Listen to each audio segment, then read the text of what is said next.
Hello, I am Anil Kumar from finance snare express India FX India. आज बात करते हैं कि आपको एसआईपी करनी चाहिए या आपको लमसम इन्वेस्टमेंट आपको करना चाहिए। जो कि मार्केट जैसे कि इस टाइम हाई लेवल पे चल रहा है तो लोग कंफ्यूज हैं कि एसआईपी करें या लमसम करें। तो जब भी आप लमसम इन्वेस्टमेंट करते हैं तो आप किसी भी लेवल पे इन्वेस्टमेंट कर रहे हैं, चाहे हाई मार्केट पे इन्वेस्टमेंट कर रहे हैं, जब मार्केट करेक्ट हो गया उस पर इन्वेस्टमेंट कर रहे हैं, तो आप 3 से 7 साल तक का टाइम आप लेके चले, तब आपको नेक्स्ट हाई देखने को मिलेगा।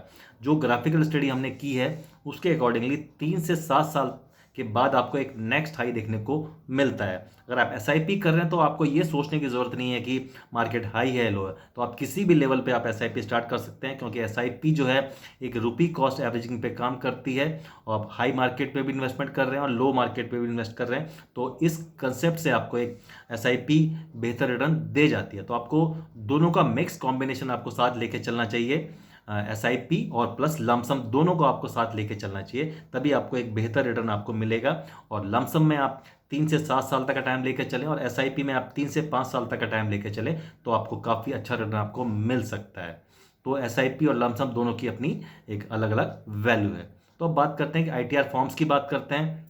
जब भी आप रिटर्न फाइल करते हैं तो अपनी सोर्स ऑफ इनकम और या अपनी जो आपकी पोजीशन है उसके अकॉर्डिंगली आप रिटर्न फाइल करते हैं। तो ITR 1 से लेकर ITR 7 तक के फॉर्म्स अवेलेबल हैं। ITR 1 आपका सैलरी फ्रॉम इनकम है।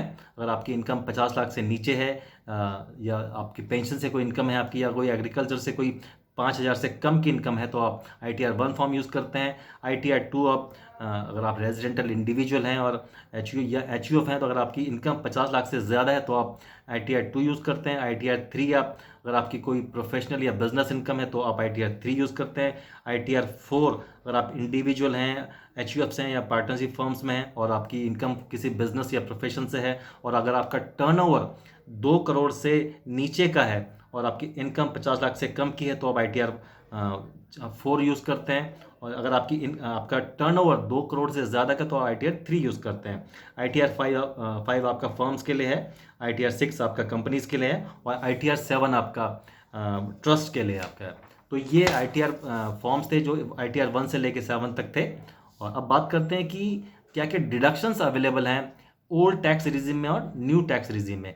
ओल्ड टैक्स रिजिम में टैक्स बचाने के लिए आप HRA का क्लेम कर सकते हैं, स्टैंडर्ड डिडक्शन का क्लेम कर सकते हैं, LTA का क्लेम कर सकते हैं।